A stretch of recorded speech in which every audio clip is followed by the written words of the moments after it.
to This Week in the Brewster, a Brewster baseball podcast where we take a look at all the happenings in and around the BBA this past week.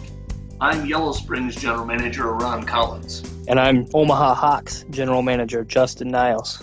It has been a busy time since our last get-together, hasn't it? It has tons and tons of trades. We're not even at the trade deadline yet, and it seems teams are jumping off the bandwagon to get rid of their key players. We're only a couple of weeks away from that trade deadline, but things have been heating up, and I'm going to be interested to see how that affects the trade deadline. Absolutely. I count 12 trades in the last 3 weeks. So, we're moving hard and steady on this. Lots of teams involved. I would have to say that you guys must be feeling pretty good right now. You're like $170 million lighter. We are. That was huge for us, especially, we still have some young guys on our team, but moving towards next season and the year after when we really, really start competing, we have to have some flexibility on our payroll. And the last couple moves we made have really helped us. Well, lots of things going on around the divisions. Maybe we'll touch on some of the possible buyers and sellers as we go forward. I think a couple others have been talking about doing podcasts directly around the trade deadline or trades or whatnot. So we'll see what happens around the league.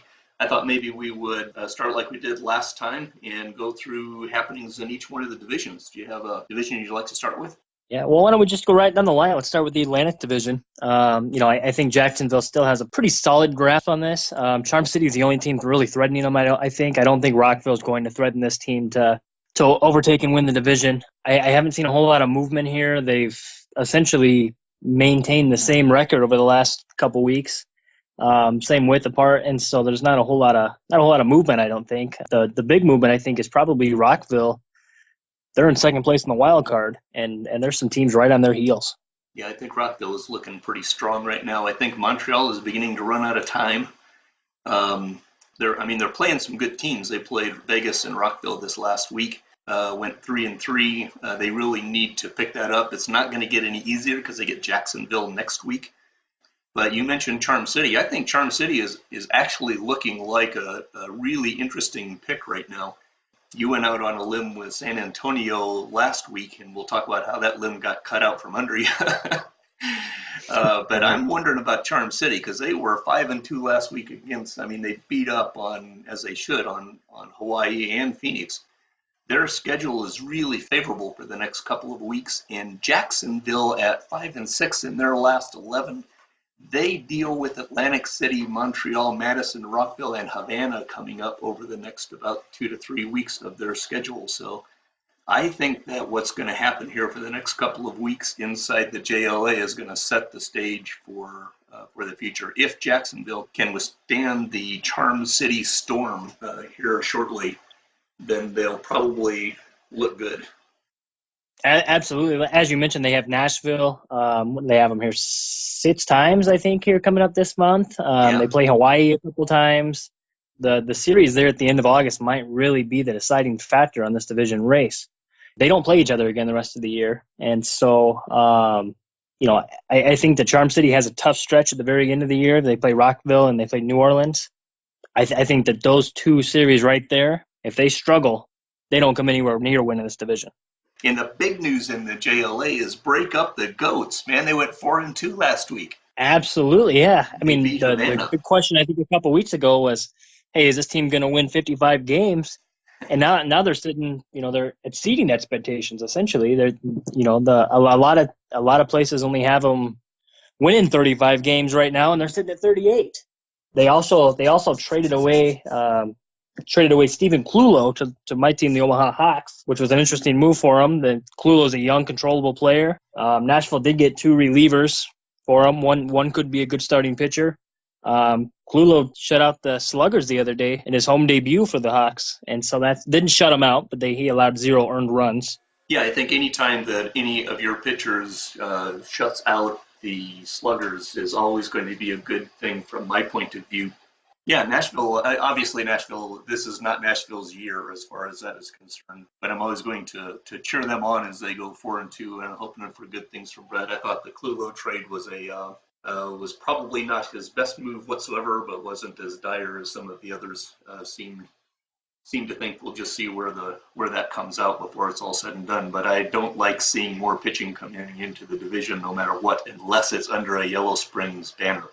Not that I'm biased in any way. Edmonton and Nashville are both going to be extremely good teams in upcoming seasons. They both have the top two systems. Edmonton has a couple great center fielders sitting in their minor leagues, and Nashville has some good outfielders as well. I think they are on the right track to where in the upcoming years they're going to compete. Yeah, I think Edmonton is going to compete stronger than Nashville right this minute, but that's maybe a conversation for a different place. Let's move on down to the Johnson League Southern, where things are getting interesting also. Absolutely, absolutely. I think that New Orleans had a really, really strong couple of days here. They went 9-1 over the last 10 games. Well, they have the hottest pitcher in the league right now. Absolutely. They did lose Sing Poo Guo for 7 to 8 months. He's had some bone chips removed in his elbow. That's a big loss for New Orleans. He had only pitched a couple of games so far for him, but that just goes to show they don't have any depth there. If they're calling that guy up to pitch from AAA, they don't have any room to lose somebody. Yeah, I think that hurts them quite a bit. But right now, with it's an interesting baseball is an interesting sport. You can find one or two really super hot players that can carry you for a little while. And right now, if there's a player that's hotter than Freddie Delgado, I don't want to be standing near to him because he might self-combust any minute. He just threw down a one-hitter against Phoenix following up his no-hitter from a little bit ago. And they've got Amaral also, who can be a really good, solid number 1-2 punch. So I'm not going to count New Orleans out. They're 9-1 in their last 10 games. They're on a big run. Havana has been struggling a little bit, but I saw that Reese Wareham is back and came back showing zero rust with 3 hits against Brooklyn, I think it was. Absolutely. Let's not disregard who New Orleans was playing. 9 of their last 10.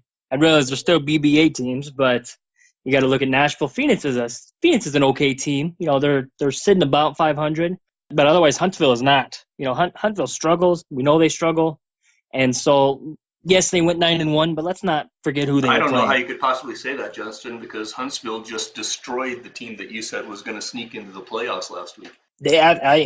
I have no disagreement with that. San Antonio had a rough week. They really did. I thought that was one team that I thought was really going to come forward and hop into the wild card race. They're still sitting about 500, so there's nothing saying they can't still make a run for it. Yeah, I just have to give you some heck for that, Justin. Oh no, I completely I deserve every single bit of criticism I can get on that. I think your next step should be to predict that Louisville is going to take the Heartland. If you could do that, that would make me very happy. Louisville's a tough team. There's some of their minor league players would be a complete lineup in the BBA. It would probably come close to going 500, without a doubt. There you go, especially if they played in the Johnson League Southern.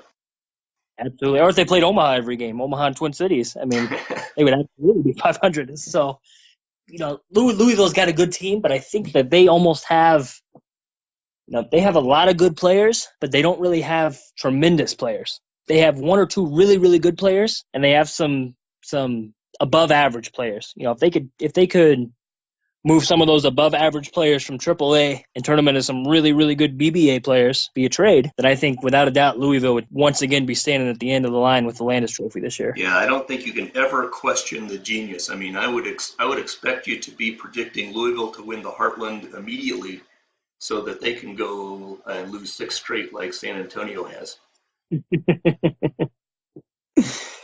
Not that I would ever wish anything negative on Louisville. I won't do it just because I just traded with Louisville, and I think the key to their Landis is Jose Cavazos. I think he's gonna lead the team to victory. He could. He very well could. I wouldn't actually bet the entire ranch on that, but maybe just kind of like the outhouse. Well, let's go to the Heartland right now. You guys had a pretty nice week overall. Not only are you short of $170 million, but you took 2 from Louisville, you took 2 from Mexico City. I mean, I don't think, clearly you're not in line for the division, but there is some conversation still whether you see yourself as a playoff team or not. Yeah, right now we're really just letting it all hang out. Whatever happens, happens. We had the good series against Louisville. We do have a really, really soft August. We played Des Moines. We have 4 against Des Moines, and then we have 4 against Montreal, who's 500 like us. That doesn't make them soft, but that makes them at least winnable. Same with Madison and Seattle. We have a attainable August where we could pick up a few games here. And then we got more against Mexico City before we finish with Yellow Springs and Charm City, which probably won't go very well for us. But we have some winnable games in August, and in September we have a pretty soft schedule as well. We actually finished the season with 8 straight games against Valencia, and so who really knows what could happen with that? I mean, they're 6 games under 500. Or I'm sorry, not 6 games under 500, 16 games under 500. And so, anything can happen. We're only 6.5 out. We had a good week, but we actually lost ground in the wild card race is the only discouraging thing.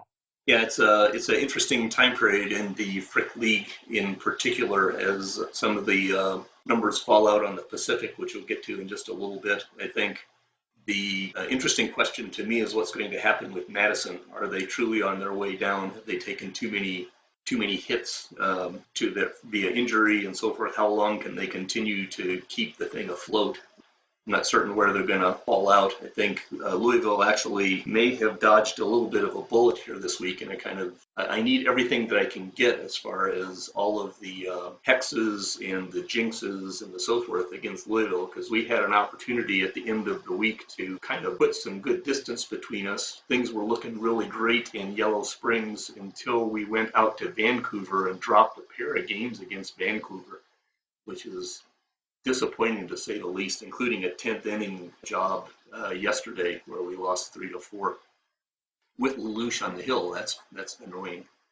So we had an opportunity, I think, to really make a statement to August, and instead we left it on the table. So that has to make Louisville fans somewhat happy.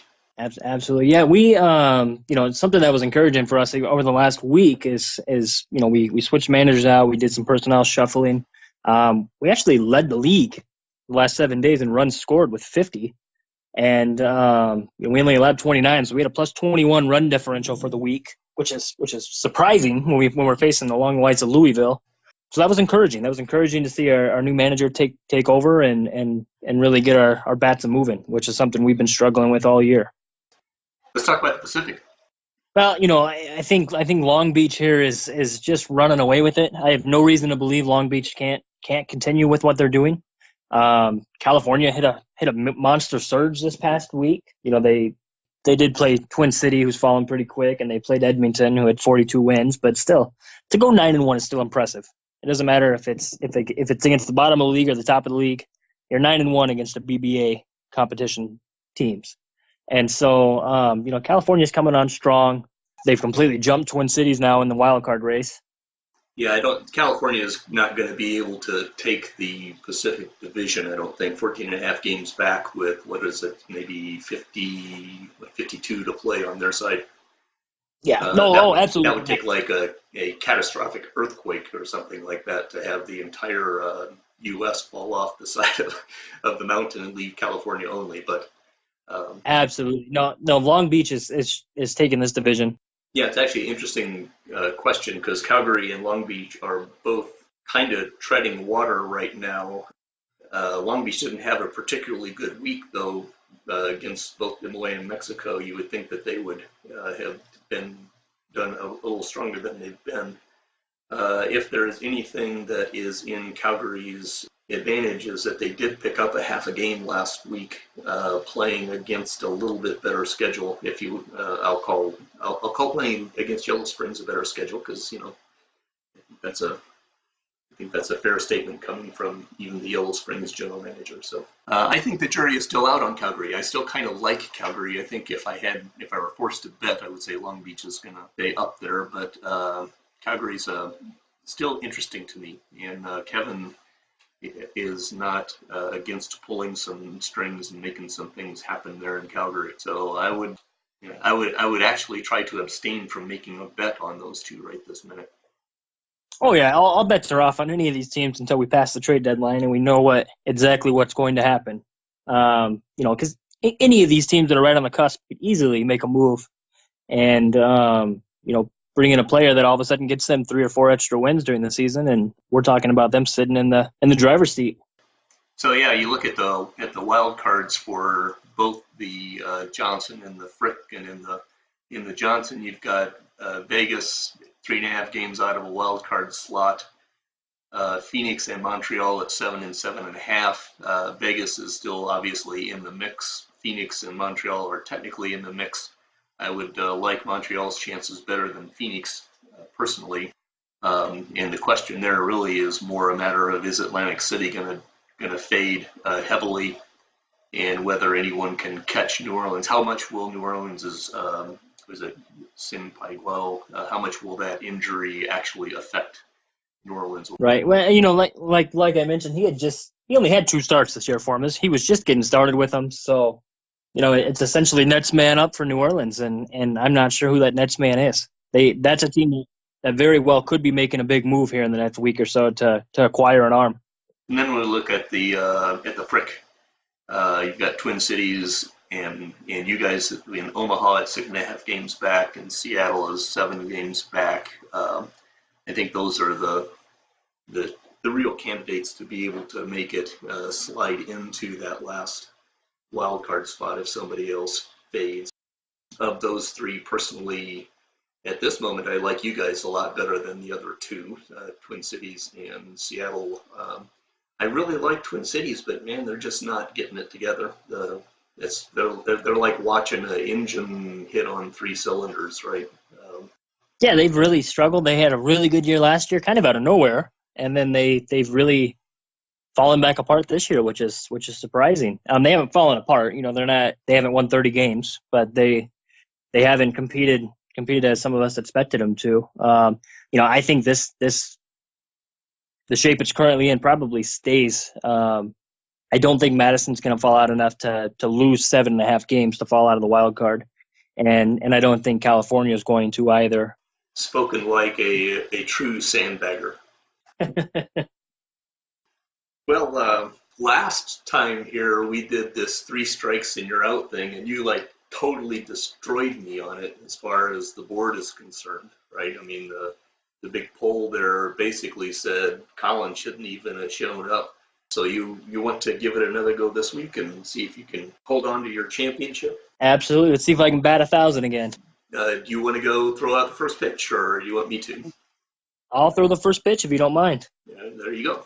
For first question, we talked a little bit about California. They went on a surge this past week and a half, winning 9 out of their past 10 games. I mentioned it was against the likes of Twin City, who's fallen fast, and Edmonton, who only has 42 wins this year. In that time, California built a 6.5 game lead in the wild card. Is California for real? Are they going to hold on to that last wild card spot, or do they fall at the end? Are they a contender, or are they a pretender? I think they're a major contender. That not only will they hold on to that last wild card, I think they're going to pass up Madison here shortly, because personally I'm thinking that Chris and the Madison Wolves are going to struggle as they go through the last part of this year. The injury to Soto and some of the other injuries have just built up so much. So I think that Madison is probably the candidate for any of those 3 we just talked about to fall out. But you look at California, I mean, yeah, they had a advantageous schedule, but they've won 9 of their last 10 games, and in those 9 wins, their run differential is 26-4-8 against. So their pitching is really coming on strong.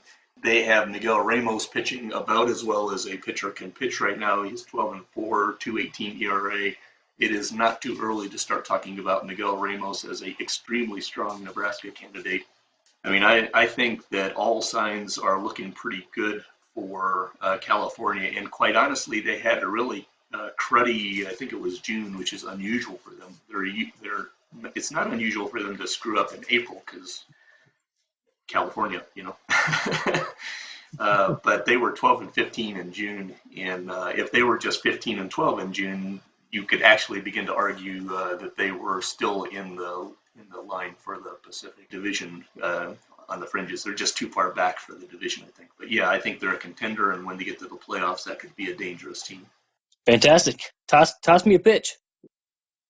Alrighty, let's stay in the Pacific. Despite pundits for the past several weeks talking about Long Beach as being overperforming, that team is 72-39, which is the best record in baseball. And we're not talking about a super small sample size. It's 111 games into the season for them. Buy or sell, is this team for real? No doubt in my mind. I have no doubt in my mind as well that they've been helped by a poor Pacific Division. I think that there's two teams right now other than Long Beach above 500, and the other ones are pretty far below in Vancouver and Edmonton. So I have no doubt that they've been helped by that. But this team has very few players that are underachieving. Gilberto Keating has been a very nice surprise in the infield, along with Ken Jenkins being as good as he's advertised by that contract. Pitching staff ranks first or second in nearly every category in the Frick, and the batting is not far behind in the top five. And if you're top five in both pitching and hitting in the Frick League, I think that who am I to doubt you? Yeah, and the more surprising piece to me there is the pitching side of it. I think Long Beach has been getting some pitching that they weren't totally expecting, or at least that the rest of the league wasn't totally expecting. I'll put it that way. So yeah, I'm kind of in on Long Beach right now. I'm going to play both sides of the coin. I love Calgary and I love Long Beach, and I think California is going to be stronger than people are expecting at the end of the year. Absolutely. All right, strike two here. Alfredo Contreras from Seattle signed a 2-year deal recently for just close to $19 million. What's your take on keeping this player from free agency? It's a heck of a deal for a player who has every single season put up a WAR of over 5. My question is, did Seattle cut themselves short by not offering him a longer-term deal? No. I think this is a deal that ends up to be about perfect for both sides, although the cash could be a little bit higher out for Contreras' value. It's a good deal for the team, I think, because it's a risk management kind of thing. 2 years, he's going to be 30 plus at the end of his contract, so that gives them a little bit of an out in case of injury and so forth. It's also fantastic for the player, I think, in that Contreras is going to get a double dip into free agency, right? He gets this bump, and then when he's 30, 31, he's going to go back into the free agent pool or get a longer term extension. Maybe at that time he pushes more for one of those 6-year extensions that put the thumb screws under Nathan to decide whether to sign him for 6 years or not. So right now, the only thing that I would really scratch my head on as far as the deal is I would have expected Contreras to ask for a little bit more than $19 million for 2. I would have thought maybe more like 24 for 2 or something like that. But I thought it was a fantastic deal overall, and I was actually fairly impressed with it from both sides and from the game's perspective. I don't know whether that logic is in the game or not. Right.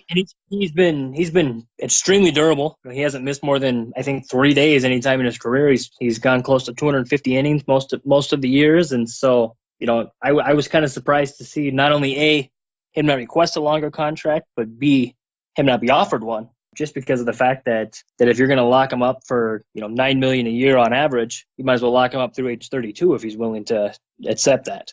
So we'll never know the back end of that negotiation, but it was quite an interesting deal. My strike two.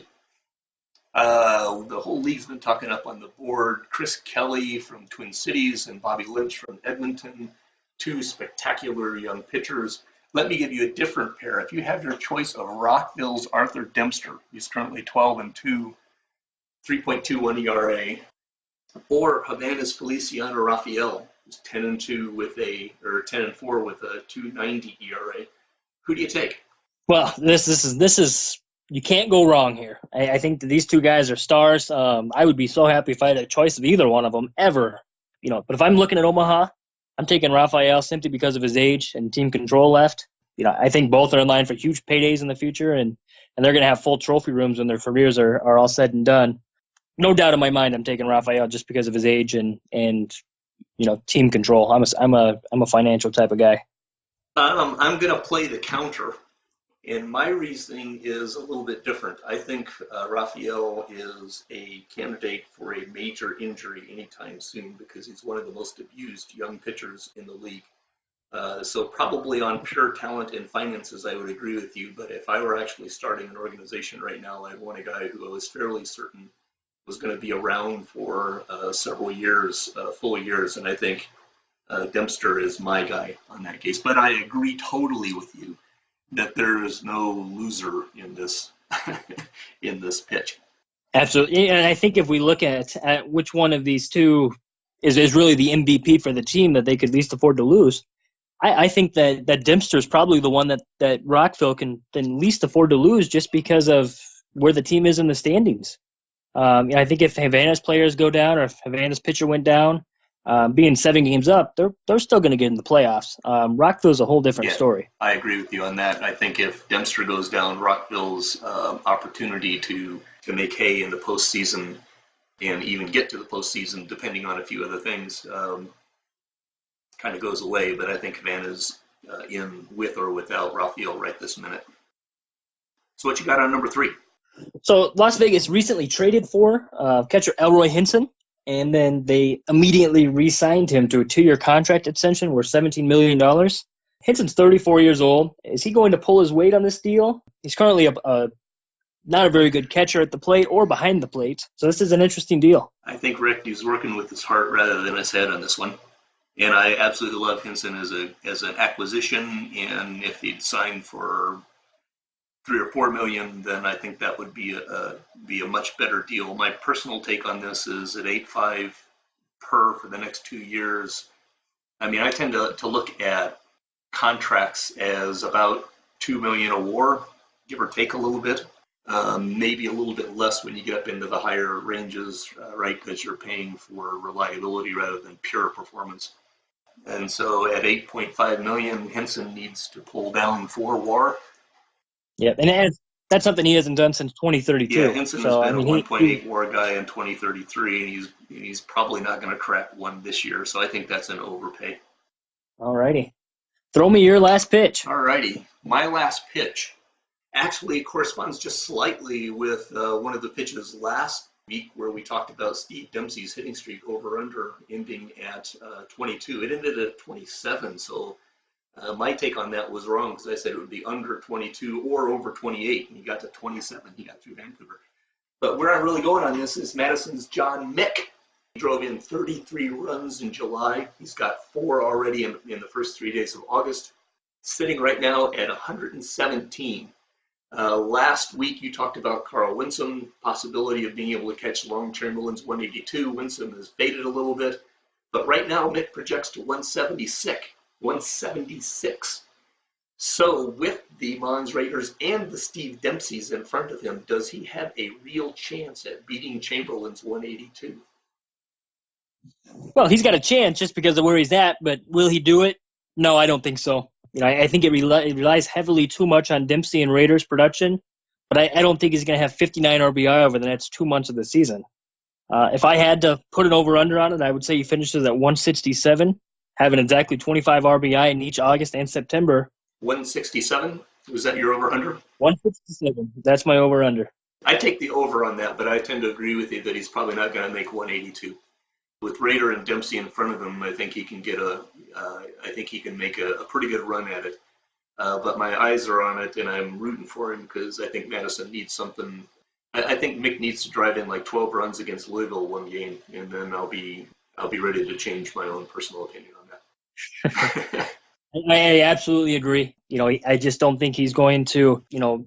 Having to rely on others to get something done is sometimes tough, and it's tough to know exactly what's going to go on with Raiders and Dempsey. I mean, they could. Raiders is pretty streaky, and so he's had a really good month, a subpar month, and then another really good month. And so if he has a bad month, that's directly going to affect his chances of beating that record. That is true. So there we are. There's our 3 strikes and you're out for this sim. Anything else you'd like to talk about before we say goodbye? I don't think so. I think we've covered everything we need to cover. All righty. Well, this has been fun again. Appreciate your time, Justin. And absolutely.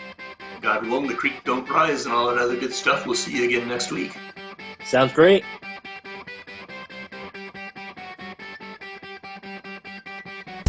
The Brewster Baseball Association is an out-of-the-park baseball league that's commissioner is the one and only Matt Rechtenwald and is competed in by 28 amazing general managers. Check us out at montybrewster.net. Music is Take to the Skies by Forget the Whale and is used through Creative Commons Attribution Non-Commercial License. See you next time, Brewster fans. Until then, have fun be safe, and always remember that defense is highly overrated.